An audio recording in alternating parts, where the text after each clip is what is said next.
Hi everyone, welcome to బిందు శ్రీవాల్. సింపుల్గా ఈజీగా అయిపోయి ఒక 2 రెసిపీస్ తోటి మేము ముందుకు వచ్చాను. అదేనండి పీతల పులుసు, అలాగే పీతల వేపుడు అనమాట. ఇవి చాలా బాగుంటుంది, డెఫినెట్గా ట్రై చేయండి. ఇంకెందుకు ఆలస్యం, ఎలా చేయాలి ఏంటి అనేది చూసేద్దాం. కాట ఎందుకు 4 మీకు 4 మీకు 5 మీకు 5 నాకు 1 2 3 4 5 ఇవి నావి. ఓకే, కడగవు కదా ఇంకా ఒకసారి వద్దు కడగ ఇంకా నీళ్ళలో తుడిస్తే బాగుంటుందేమో. జస్ట్ తులసేసేది ఎనియ్యా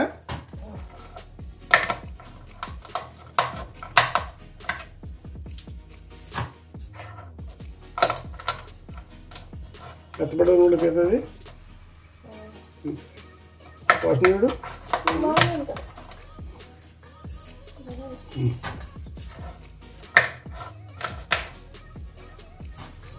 ఎప్పుడు వచ్చేసి రేపు అయ్యి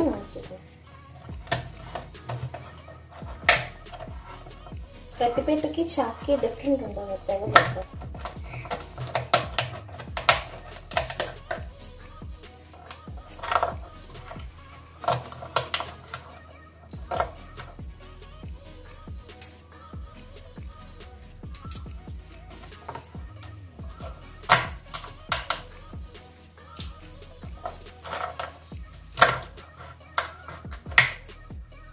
ఇది కూడా షుగరు వచ్చేది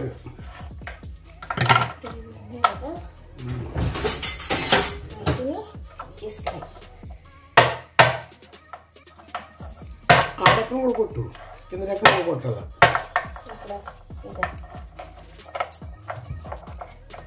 అది కొట్టు కింద నీ చేతి దగ్గర అది అంతే ముక్కనాది.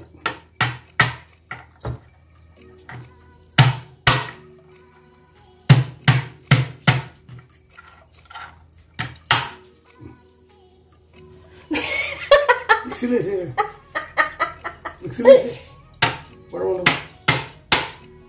బలంగా ఉన్నామని చెప్పి అది చచ్చిపోయిందని బలం కొట్టేస్తామండి. నేను చేసే ప్రతి పనికి మా వారు నాకు అలా వెనకాల పేర్లు పెడుతూ వెనకాల నన్ను సతాయిస్తూ ఉంటారనమాట. వంటింట్లో మగవాళ్ళు వచ్చి మనల్ని ఏడిపిస్తూ ఉంటే ఎలా ఉంటుంది, భలే ఇరిటేట్గా ఉంటుంది కదా. మీకు అలాగే ఉంటుందా? నాకైతే కామెంట్ చేయండి. మా వారైతే నన్ను వంటింట్లో చాలా సతాయిస్తూ ఉంటారనమాట, కూడా అనమాట. ఇంక ఇప్పుడైతే నేను పులుసుకి ఒక ఉల్లిపాయ, అలాగే వేపుడు కోసం అనేసి ఒక ఉల్లిపాయ అయితే తీసుకున్నానండి. ఈ పులుసుకి స్పెషల్ మసాలా అనమాట. మనం ఎప్పుడు గ్రైండ్ చేసేది కాకుండా కొంచెం డిఫరెంట్గా గ్రైండ్ చేయాలి. దానికోసం అనేసి 2 టేబుల్ స్పూన్ల ధనియాలు తీసుకున్నాను. నేను 10 పీతలకి సరిపడ క్వాంటిటీలో తీసుకుంటున్నాను అనమాట. ఇప్పుడైతే మనం చక్కగా జీలకర్ర కూడా వేసుకుందాము. 1 టేబుల్ స్పూన్ జీలకర్ర వేసుకుంటున్నాను. అలాగే ఒక పెద్దది ఉల్లిపాయ, అదే వెల్లుల్లిపాయ అనమాట.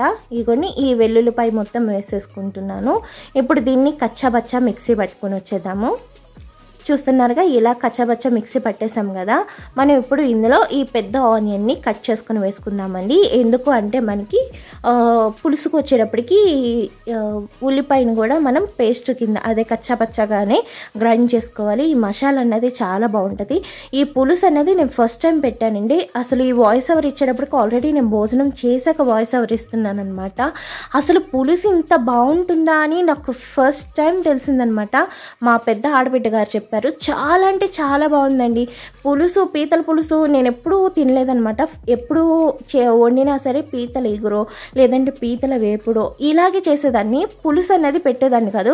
ఇంక ఇవాళ మా వారు అన్నారు, మా అక్కను ఒక్కసారి అడుగు, నువ్వు పులుసు తినవు కదా, నువ్వు ఒక్కసారి మా అక్కను అడిగి పెట్టు, నీకు పులుసు నచ్చకపోతే ఇంకెప్పుడు చేయకు మానేసి అన్నారు. ఎంత బాగుందండి.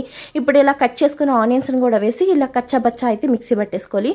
అసలు నిజంగా చెప్తే మీరు నమ్మరు, ఎంత నేను మిగిలిన వాటితో కూడా పులుసు పెట్టేస్తే బాగుండు కదా అనిపించింది. అంత నచ్చింది నాకైతే మాత్రం. వేపుడు కూడా బాగుంది అండ్ పులుసు ఫస్ట్ టైం తిన్నాను కాబట్టి ఇంకా నచ్చింది అనమాట. ఇంక ఇప్పుడైతే నేను వేపుడు కోసం అనేసి ఆనియన్స్ని సన్నగా కట్ చేసేసుకుంటున్నాను. నేను ఫాస్ట్ ఫార్వర్డ్ ఎక్కడ పెట్టేట్లా చాలా నిదానంగా సావధానంగా చూపిస్తున్నాను. డెఫినెట్గా చూడండి, ఎక్కడ స్కిప్ చేయకుండా చూసి డెఫినెట్గా మీరు కూడా ట్రై చేయండి.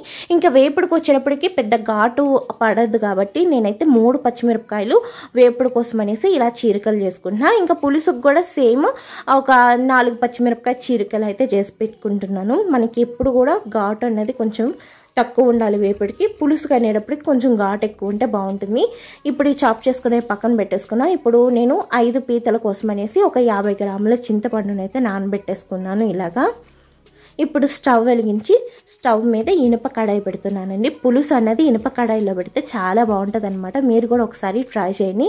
ఇప్పుడైతే నేను ఒక 5 టేబుల్ స్పూన్ల ఆయిల్ వేసుకుంటున్నాను. ఆయిల్ అన్నది ఎక్కువ ఉంటే బాగుంటుంది అనమాట ఎన్వి కర్రీస్కి. ఇప్పుడైతే నేను ఒక 4 పచ్చిమిరపకాయలు అలాగే 5 బెండకాయలు 6 వంకాయలు అయితే వేసుకుంటున్నాను. ఈ పులుసులో ఇలా బెండకాయ వంకాయ కూడా వేసుకోవాలన్నమాట. చాలా బాగుంటుంది టేస్ట్ అన్నది. ఇప్పుడు 2 రెమ్మల కరివేపాకు కూడా వేసి ఇవన్నీ చక్కగా మగ్గేదాకా నూనెలో మగ్గించుకోవాలండి. ఇప్పుడు మనం గ్రైండ్ చేసుకున్న ధనియాల పేస్ట్ అది ఉంది కదా, దాన్ని అయితే వేసేసుకుని చక్కగా పచ్చి వాసన పోయేదాకా చక్కగా వేపుకోవాలి. మనకి మసాలాలో ఈ బెండకాయ వంకాయ వేగి చాలా మంచి టేస్ట్ అయితే వస్తుంది. మసాలా పచ్చి వాసన పోయిన దాకా వేపుకున్నాం కదండి. ఇప్పుడు శుభ్రం చేసుకున్న పీతలు ఉన్నాయి కదా, ఈ పీతలను కూడా ఇందులో వేసేసుకుందాము. చూస్తున్నారుగా, ఈ పీతలన్నీ ఇందులో వేసుకుని ఒక్కసారి కలిపేసుకుందాము. ఈ మసాలా అంతా ఈ పీతలకు పట్టేలాగా చక్కగా కలిపేసుకుని మనం ఒక 5 నిమిషాలు మగ్గనిద్దాం. ఎక్కువగా కలిపితే కనుక మనకి వంకాయ బెండకాయ అనేది చెదురైపోతుందండి. మీరు వేసుకుంటే కనుక జాగ్రత్తగా కలపండి, లేదంటే నార్మల్గా పులుసు పెట్టేసుకొని. ఇప్పుడైతే రుచికి సరిపడగా సాల్ట్ వేస్తున్నాను. సాల్ట్ వేసుకుని ఒక్కసారి కలిపేసుకుని ఇంచుమించుగా ఒక 10 నుంచి 12 నిమిషాల పాటు ఈ పీతలన్నిటిని చక్కగా మగ్గనివ్వాలన్నమాట. పీత అనేది త్వరగా మగ్గిపోతుంది. ఇప్పుడైతే చిటికెడంత పసుపు, ఒక 2 టేబుల్ స్పూన్ల కారం అయితే వేసుకుంటున్నాం. మనకి పులుసు చెప్పానుగా ఘాటు ఎక్కువ ఉంటేనే బాగుంటుంది. అందులోనూ పీతల పులుసు కదా, ఇంకొంచెం ఘాటు ఎక్కువగా వేసాను అనమాట. ఇంకా వేసి ఒక్కసారి అయితే కలిపేసుకుని ఒక్క 2 నిమిషాల పాటు వేపుకోవాలి. ఎందుకంటే కారంలో ఉన్న పచ్చివాసన అంతా పోయేదాకా వేపుకున్నాక మనం ఇప్పుడు చింతపండు నానబెట్టాం కదండి, ఆ గుజ్జు అంతా వేసేసుకుంటున్నాను అనమాట. చింతపండు గుజ్జు వేసుకుని అలాగే ఒక గ్లాసుడు వాటర్ అనేది వేసుకున్నాను. వేసుకుని ఎందుకంటే పులుసు కాబట్టి కొంచెం పలచగా ఉండాలి కాబట్టి కొంచెం వాటర్ అనేది ఎక్కువ వేసుకున్నాను. ఇప్పుడు ఈ పులుసు అంతా మసాలా అంతా కలిసేలా కలిపేసుకుని ఈ పులుసుని దగ్గర పడనిద్దాం. చూసారుగా, పులుసు అనేది దగ్గర పడిపోయింది. ఇంత జారుగా ఉన్నప్పుడే, ఇలా వాటర్గా ఉన్నప్పుడే మనం స్టవ్ ఆఫ్ చేసుకుని పులుసుని దింపేసుకోవాలన్నమాట. పీతల పులుసు రెడీ అయిపోయింది. ఇప్పుడు ఇదే పొయ్యి మీద ఇంకో మూకిడి పెట్టి పీతల వేపుడు ఎలా చేయాలో తెలుసుకుందాం. స్కిప్ చేయకుండా చూడండి. ఇప్పుడైతే మరలా 5 టేబుల్ స్పూన్ల ఆయిల్ వేసాను. ఆయిల్ వేడెక్కాక కట్ చేసుకున్న పచ్చిమిర్చి ఆనియన్స్ కూడా వేసుకొని చక్కగా గోల్డెన్ కలర్ వచ్చేదాకా వేపుకోవాలండి. అలాగే ఈ పీతలకి వచ్చేటప్పటికి మనం చెక్క, లవంగి, యాలకులు అలాగే స్టార్ ఫ్లేవర్, అల్లం వెల్లుల్లిపాయ వేసిన పేస్ట్ని ఇవి కొంచెం చూస్తున్నారుగా, ఈ పేస్ట్ని అయితే నేను గరం మసాలా అంటాను. ఆల్రెడీ వీడియో అన్నది ఉంటుంది మన ఛానల్లో. ఇది నేను ఆల్రెడీ ఫ్రిడ్జ్లో ఉన్న మసాలా వేస్తున్నాను కాబట్టి మీకు ఇక్కడ చూపించడం అవ్వలేదు. అలాగే ముందు గ్రైండ్ చేసుకున్న మసాలా కొంచెం ఉందండి. ఆ మసాలా ఈ మసాలా అంటే గరం మసాలా కూడా కలిపి అయితే వేసేసుకుంటున్నాను అనమాట. దానికి ఎక్కువ అవుతుందని ఇందులో వేసేసుకున్నాను. ఎవరు కన్ఫ్యూజ్ అవ్వద్దు. గరం మసాలా వేసుకొని అది కూడా ఒక 2 టేబుల్ స్పూన్ల మసాలా అయితే సరిపోతుంది అనమాట. వేసుకొని చక్కగా ఈ మసాలా అంతా పచ్చివాసన పోయేదాకా వేపుకున్నాము కదా. ఇప్పుడు మళ్ళీ ఇందులో శుభ్రం చేసుకున్న పీతలు అయితే వేసుకుని ఒకసారి కలిపేసుకుందాము. ఈ మసాలా అంతా పీతలకి పట్టేలాగా చక్కగా కలిపేసుకుందాము. నేను ఎక్కడ ఫాస్ట్ ఫార్వర్డ్ పెట్టకుండా మీకు స్లో మోషన్లో చూపిస్తున్నా. ఎందుకంటే ఈ రెసిపీస్ 2 రెసిపీస్ కలిపి పెడుతున్నాను కాబట్టి మీరు కన్ఫ్యూజ్ అవ్వకూడదని పెడుతున్నాను అనమాట. స్లో మోషన్లోనే చూపిస్తున్నాను. ఇప్పుడు రుచికి సరిపడగా సాల్ట్ అయితే వేసుకుని ఒక్కసారి అయితే మనం ఈ సాల్ట్ అంటే ఈ పీతలకి పట్టేలాగా కలిపేసుకోవాలన్నమాట. మనం ఇలాగ కొంచెం పచ్చిన్న కానీ వేస్తున్నట్టయితే పీత లోపలికి కూడా సాల్ట్ అన్నది లాక్కుంటుంది అనమాట. అదే కారం ఉప్పుతో పాటు వేసుకుంటే పీతకి ఉప్పు అన్నది పట్టదు. అందుకోసం అనేసి మనం ఇలా ముందుగానే వేసుకోవాలి. ఇప్పుడు పీతలు బాగా మగ్గాక ఇప్పుడు చిటికెడంత పసుపు అలాగే 1 టేబుల్ స్పూన్ కారం అయితే వేసుకున్నానండి. కారం అయితే కొంచెం తక్కువగానే పడుతుంది, ఎక్కువగా పట్టదు వేపుడు కదా. ఇంకా అందుకోసం అనేసి చక్కగా వేసుకున్నాక ఈ కారం అది వేసాక ఒక 10 నిమిషాల పాటు చక్కగా ఈ పీతలన్నింటినీ వేపుకోవాలన్నమాట. 10 నిమిషాల తర్వాత పీతల వేపుడు అన్నది రెడీ అయిపోయిందండి. చాలా అంటే చాలా బాగుంటాయి. 2 కర్రీస్ కూడా చాలా బాగుంటాయి. డెఫినెట్గా మీ ఇంట్లో ట్రై చేయండి. ఎప్పుడైనా పీతలు ఇలా తెచ్చుకున్నప్పుడు ఒకేలా కాకుండా ఇలా 2 రకాలుగా వండి చూడండి. చాలా బాగుంటుంది. డిఫరెంట్గా తిన్నట్టు ఉంటుంది. టేస్ట్ కూడా చాలా బాగా ఎంజాయ్ చేయొచ్చు అనమాట. ఈ వీడియో నచ్చితే లైక్ చేయండి, షేర్ చేయండి, సబ్స్క్రైబ్ చేయండి, మీ ఫ్యామిలీ మెంబర్స్కి కూడా ఫార్వర్డ్ చేయండి. స్కిప్ చేయకుండా చివరి దాకా చూసినందుకు థ్యాంక్స్ ఫర్ వాచింగ్. మరొక మంచి రెసిపీతో మళ్ళీ కలుసుకుంటా. అప్పటిదాకా బాయ్, టేక్ కేర్.